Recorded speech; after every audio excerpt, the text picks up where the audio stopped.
Hey everybody, it's the 3D Printing Professor, and I'm here to tell you the secrets of turning your passion for 3D printing into a home-based business that can make you a revenue stream of $100, $500, even $1,000 every month.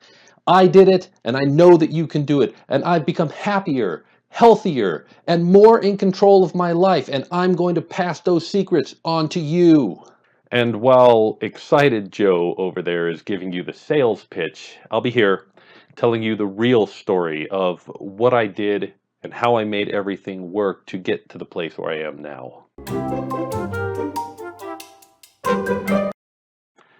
So in 2017, I had the opportunity to go over the books of 3D Printing Professor LLC, which involves not just YouTube and Patreon, but also everything that I do related to 3D printing and just this kind of side business that I do. That includes modeling work, printing work for people, the Etsy store, selling direct, creating new models, everything that I can do to pull in a little bit of revenue. And what I discovered was that all of these efforts had actually paid off fairly well in 2017, where I was making maybe a couple of $100 at the beginning of the year. I was making $1,000 or more by the end of the year. And I mentioned this on Twitter, and a lot of people wanted some tips and ideas on how to make this work. Now, I fully recognize right now my survivorship bias. I made it work, and I can't say that I'm going to give you the tips and tricks to make it work in all honesty because I'm me, and I made it work. I don't know exactly what to do for you. Maybe this will be of benefit to somebody. So here we go. Step number one, Joe. Step number one, you've got to have that passion. You've got to have that thing that gets you up in the morning, something that's going to keep you going, that you're going to do whether you're getting paid for it or not, that you just can't help yourself but doing. For me, that passion was 3D printing, without a doubt. Even before I had a 3D printer, as soon as I heard about 3D printer, I got the idea and I started to design for it. I had a background in mathematics, I had a background in computers, but I also had a background in art. I had taken a lot of courses at art school and wanted to at one point be a computer animator, but I abandoned that in pursuit of safer avenues. Still, I had the skills to do 3D modeling, and so even though I didn't have a 3D printer, I could model for 3D printing, and I started doing that right away. Number two, you have to get motivated to make money with this idea. Tell yourself, it's not just a hobby. It's not just something you're doing for fun. It's not just a sink of your time and resources. It's going to turn around and make you actual revenue and be thinking about how you can make that happen. So at this point for me, I entered a lot of contests and where the prize would be a 3D printer, and I got a 3D printer. But when I got that 3D printer, my wife said, you ain't paying for that thing with our money. If you want to use filament or materials or whatever you want for that thing, you have to make it pay for itself. And so I immediately started to think, well, how could I do this? How could I make it work? Tip number three is be ready to fail early and fail cheap. Don't sink a lot of time and resources into an idea that might not pay off. Instead, try it out at the lowest, smallest level that you can. And if it doesn't succeed, and if it ends up being too much work and you can't see how to make it work, abandon that and look for something new. You've got a ton of great ideas, and I know you can make one work.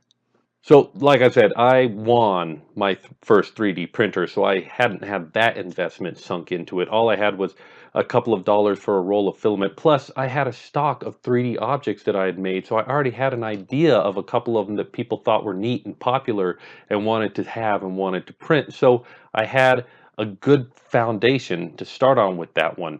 This one's a little bit harder for me to recommend ideas for you, but just keep that in mind as you go. Be ready to fail early and fail cheap because not all of your ideas are great ones, and the next step kind of requires you getting lucky.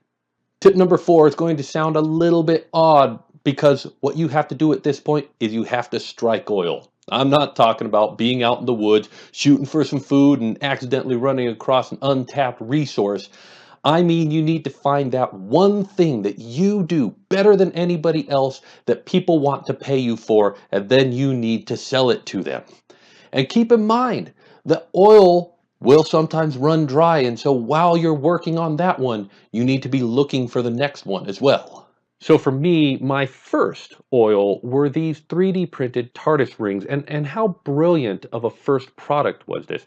I opened an Etsy shop and I started selling these, and people wanted them for a while, and they sold very well for them.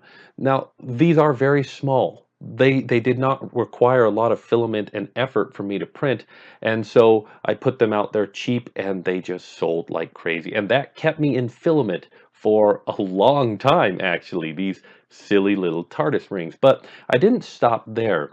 My sister was making homemade soap, and I was like, yeah, chemically resistant stamps. Would it resist lye?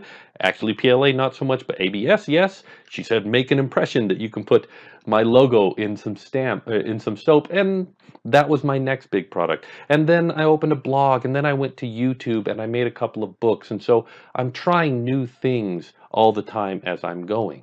Finally, you need to turn this passion that you have into a habit. At some point, things are going to slow down and you're not going to be as excited by it. But you have committed to making this work. And so you need to stay on the road every day, every week, whatever you need to do, fulfilling orders, looking for new customers, whatever you need to do to make this work, you need to make a habit of doing it. In the process of turning this passion into a habit, you're going to make some mistakes, and making mistakes is important. I made many mistakes. For instance, back to these TARDIS rings, I was originally selling these for $3 a piece, and I had somebody contact me and said, hey, would you be willing to cut us a deal if we bought them in bulk? And of course, I didn't think. I thought, well, that's the way business is done, I guess. So I did, and I sold them to them even cheaper. And they turned around and sold them at a convention for $10 a piece. Now, I don't begrudge them making that decision, but they taught me that I was underselling this, that I was making a mistake, and so I corrected it. It's a process of learning. It's a process of growing at this point, and always making sure that you're trying something new. Over time, I improved my videos as I realized that these videos are really what people want to see and what will help grow my brand. And so that was something else that I did right. And I started Patreon, and that has been an absolutely fantastic resource for building business. I've also tried ventures outside of YouTube and other things, and they are successful and they are good payoffs when they happen, but they're hard to make happen on a regular basis. But still, this learning experience, this making it a habit and helping it grow little by little. At this point, we are where I was at the beginning of 2017. Things were stable, but I wasn't really stressing about anything. It was fun, and I put as much time into it each week as I wanted to, but I made sure to put time into it each week as I was going, and it was growing steadily. However, 2017 saw some rapid, amazing growth for the channel. And how did I make that happen?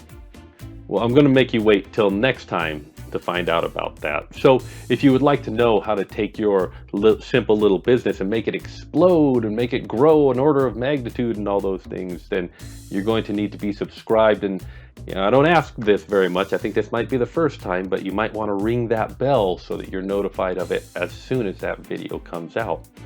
But for now, that's all I have for this. I'll leave it here for you guys. These are, I think, good, solid foundation principles. And maybe we'll let Excited Joe take it out. If you follow these 5 simple steps, you can turn your passion for 3D printing, or really your passion for anything, into a successful home business. I did it. I know that you can do it too. Do you want to know more about 3D printing but don't know where to start? Or did you buy a 3D printer but you need some help getting it going? Don't panic. The Beginner's Guide to the 3D Printing Galaxy is here, now, for you. Buy it on Amazon. All right, that was good. I think I can work with that. Oh, well, we'll stop this. Where is my mouse? Did I move it too far away?